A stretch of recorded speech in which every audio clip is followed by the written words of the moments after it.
were it not for the European settlers who brought this trade to America, the colonies would not have progressed as proper civilization so quickly. Early colonial settlers were dependent on the skills of a blacksmith's trade.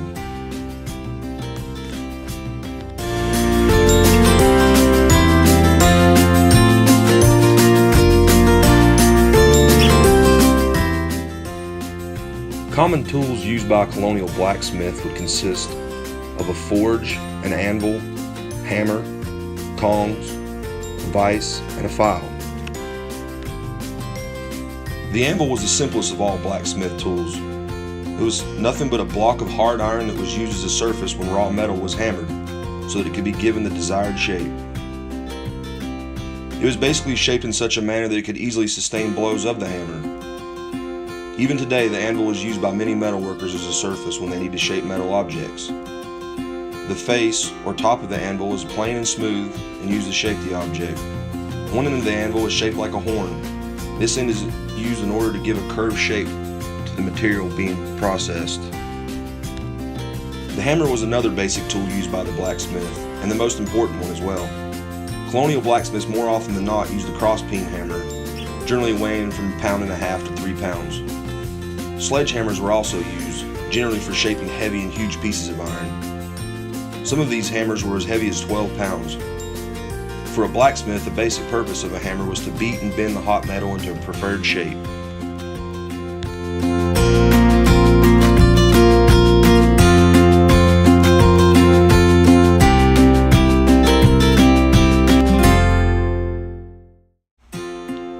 The items made by blacksmiths in the colonial times included hardware for household items, farm use, tools for other tradesmen's work, and weaponry for use in battle. The blacksmith was responsible for making necessary items as nails, hatchets, axe heads, bullets, anchors, anchor chains, anvils, gate locks. They would also make repairs to other tools from other tradesmen's work. One of the most common items a blacksmith would make would be a horseshoe. Horseshoe obviously being responsible for many transportation needs, as well as a farmer's use of a plow in the field. A blacksmith was also known to be able to make up to 3,000 nails in one single day. Now, such a small piece of metal, seemingly so insignificant, but simple projects such as a basic house would not even be able to happen without the nails that a blacksmith was able to create in his shop.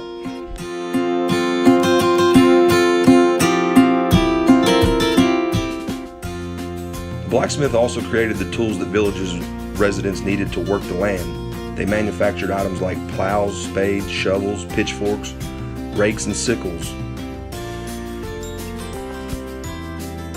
He was also handy at making necessary items for colonial households.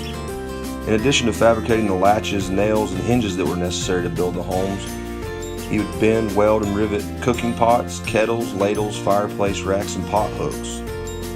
He used his skill to make decorative items for the home, including wrought iron shelves, boot scrapers, and candle holders. He was also a vital part of the village's armory.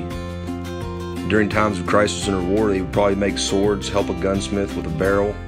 He would even make buttons for the uniforms and bullets for the soldiers and cannons to help the war effort.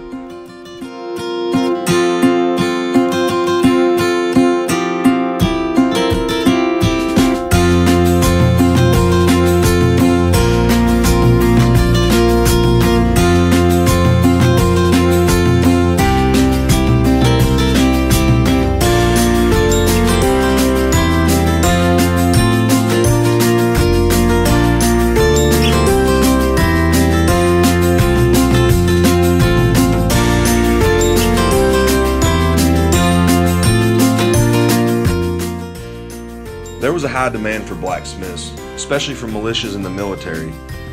Due to this, they were paid more than ordinary craftsmen. Sometimes, rather than offering their services for currency, they would work in exchange for food, goods, or services. Many blacksmiths who lived in rural areas would enlarge their income by hunting or farming. Upon becoming a journeyman, the blacksmith would travel to nearby villages and repair metal goods. If the blacksmith is successful in his work, he would eventually earn enough money to open his own shop. A blacksmith during the colonial times would typically have a wage of around 42 cents. As an apprentice to a blacksmith, duties would include keeping the shop neat and tidy by sweeping together loose shavings, scraps, and burrs of metal material to later be melted down and reused. An apprentice would work under a blacksmith for about 7 years before he was able to go out on his own. The importance of a blacksmith in colonial America cannot be overstated. Her skills were an integral part of society. The New World was colonized for 2 reasons: precious metals and freedom from religious persecution. This made the blacksmith vital to the success of a colony, as their skills were needed for creation of tools and weapons, as well as repair and maintenance. The colonial period proved to be a tough environment for the blacksmith because of the lack of iron ore. Often needing to be imported from Europe, iron ore became one of the most popular prospects in the colonies.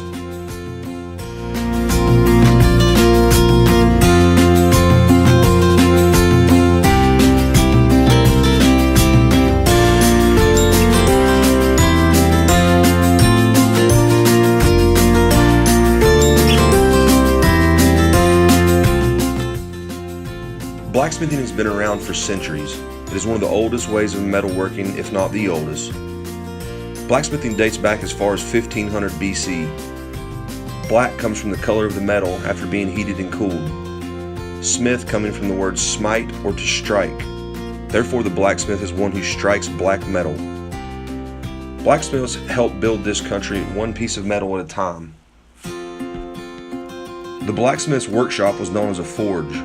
The forge was used to bend and shape metals into tools, firearms, and furniture pieces of various sorts. This was accomplished by heating the metal to extreme temperatures, making the metals malleable and ready for the blacksmith to create these pieces. There was a coal-fired hearth or fireplace constructed of brick in the center of the shop. It was often the job of the blacksmith's apprentice to gather the fuel needed for the fire. He would also control the temperature of the forge with air distributed from bellows.